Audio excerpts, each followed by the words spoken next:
বিলাহী কাটি লৈছোঁ মই, এয়া পিঁয়াজ লৈছোঁ ডাঙৰ এটা, আদা নহৰু লৈছোঁ অলপমান, কেঁচা জলকীয়া 4টা লৈছোঁ, কাজু লৈছোঁ 7টা, এইখিনি পনীৰ, লগতে এইখিনি হৈছে ফ্ৰেছ ক্ৰীম 2 চামুচ, আৰু এইখিনি হৈছে আমাৰ পালেং পাত। চচপেনত আমি অকণমান পানী লৈছোঁ আৰু ইয়াতে এইখিনি পানী আমি অলপমান গৰম হ'বলৈ দিছোঁ। পানীখিনি গৰম হোৱা টাইমত মই এই পনীৰখিনি কাটি লৈছোঁ। মই কিউববোৰ ডাঙৰ কৰিছোঁ, আপোনালোকে ইয়াতকৈ সৰু কৰিব। পানীখিনি গৰম হৈ গৈছে, এতিয়া আমি ইয়াতে পালেং পাতখিনি দি দিম। পালেং পাতখিনি যেতিয়া আমি বইল কৰিম এতিয়া, এইখিনি আপোনালোকে 2 মিনিটতকৈ বেছি টাইম বইল হ'বলৈ নিদিব। কাৰণ কিহৰ কাৰণে, নহ'লে পালেঙৰ যিটো আমাৰ গ্ৰীণি যিটো কালাৰ থাকে সেইটো নাইকিয়া হৈ গ'লে দেখিবলৈ বেয়া লাগিব। এয়া বইল কৰি লোৱা পালেং পাতখিনি মই ঠাণ্ডা হ'বৰ কাৰণে ৰাখি দিছোঁ। ননষ্টিক পেন এখন ইয়াতে বহাই দিছোঁ, চিমত ৰাখিব গেছটো। ইয়াতে মই অলপমান তেল দি দিম এতিয়া। এইখিনি তেল গৰম হোৱালৈ আমি ৱেইট কৰিম। ইয়াতে গোটা জিৰা কেইটামান মই দি দিছোঁ তেলত।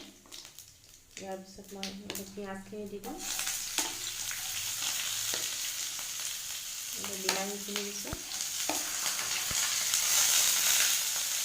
লগত আদা নহৰুখিনি দি দিছোঁ, ইয়াত কেঁচা জলকীয়া আৰু ইয়াত কাজু।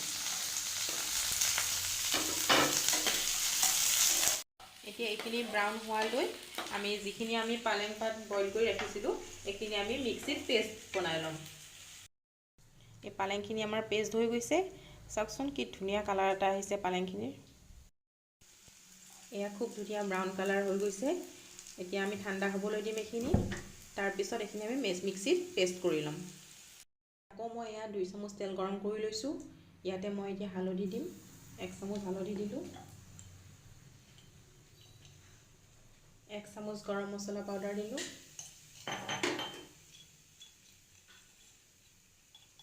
আৰু 1 চামুচতকৈ কম জলকীয়া গুড়ি দিলোঁ। পিঁয়াজৰ যিখিনি পেষ্ট বনাই দিছিলোঁ সেইখিনি দি দিম ইয়াত।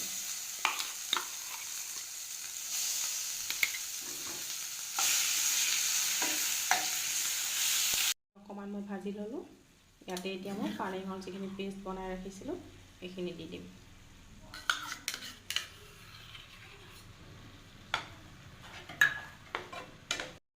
ইয়াতে সোৱাদ অনুযায়ী নিমখ দি দিম।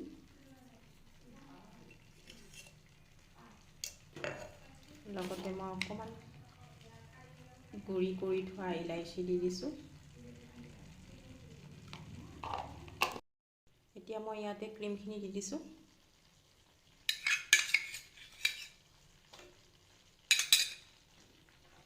এইখিনি আমাৰ অলপমান উতল আহিলে এতিয়া আমি ইয়াতে পনীৰখিনি দি দিম।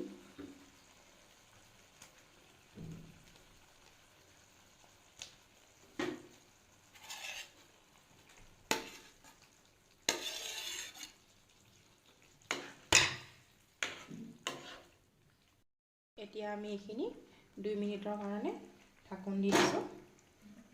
তাৰপিছত আমাৰ পনীৰ ৰেডি হৈ যাব। এয়া চাওক পনীৰখিনি উতল আহিছে। এয়া ৰেডি হৈ গ'ল পালক পনীৰ। আপোনালোকেও বনাই চাবচোন এবাৰ।